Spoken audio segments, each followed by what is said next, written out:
in Washington, D.C. today, I think there are more protesters. This is civil disobedience.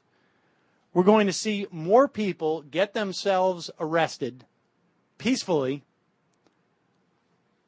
They seem to be, the most mild-mannered. If you saw these people at your local supermarket, at your local Lowe's, picking out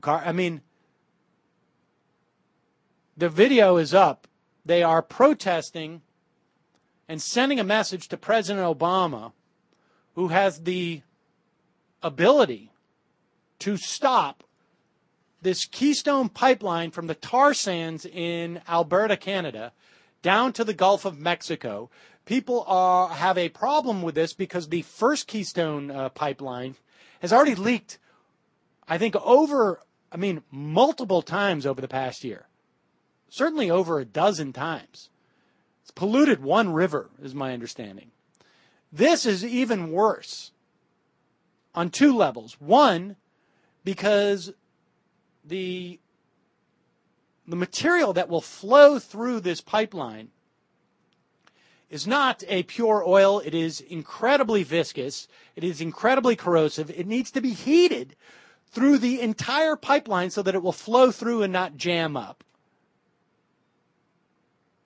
So there is the sort of immediate practical dangers. But as Bill McKibben, who came on this program 2 weeks ago and announced that there would be this movement to get arrested, and as Dave Roberts from Grist also explained to us, the real issue here is that NASA scientists have said that if this carbon deposit is tapped and depleted, because it is the second largest concentration of carbon, of CO2, or of carbon, I should say, which would create CO2 gases, in the world after the Saudi oil fields, that this would represent essentially game over in terms of climate change, that there is no turning back once you tap and burn this. President Obama, because there must be explicit authorization from the president, must sign off on this because it is a pipeline that crosses the U.S.-Canada border. By doing nothing, he could kill this. By doing nothing. Didn't he say something about the planet is going to be cleaner or no longer going to be warming at the rate once he was inaugurated?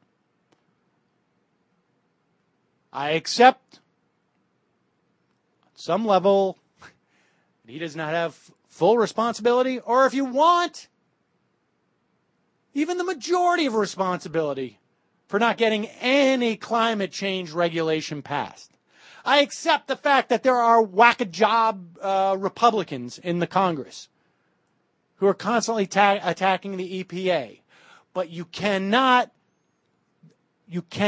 defend the president if he signs off on this. There is no defense for it.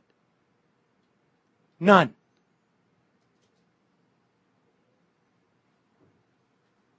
None. Sorry. Tweet me all you want. There's just no defense for it. And the cops, meanwhile, are, here's Bill McKibben's statement from jail. Hello, everyone. We don't need sympathy. We need company. It's clear to us that the police were hoping to deter this action, and it's equally clear to us the opposite will be the result.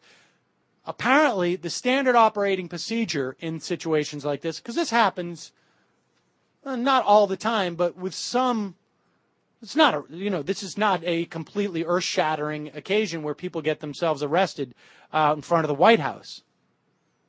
And 350.org organizers have been talking to the Capitol Police, not the Capitol Police, the Park Police, for weeks about this action.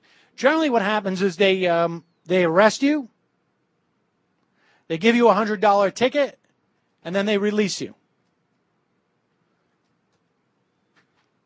That's what's happened in the anti-war protest in, I think it was December, that Mike Malloy was involved in. Another one, or maybe it was March, on behalf of Bradley Manning. I think it was in March when Malloy got arrested. And in this instance, because it was at the beginning of this wave of arrests that are planned of civil disobedience, they're holding the majority of the people in these tiny cells for 2 days, from Saturday to Monday, as a way of discouraging people from doing this in the future. I don't think that's going to work. Good luck to them. I hope it brings more attention to this.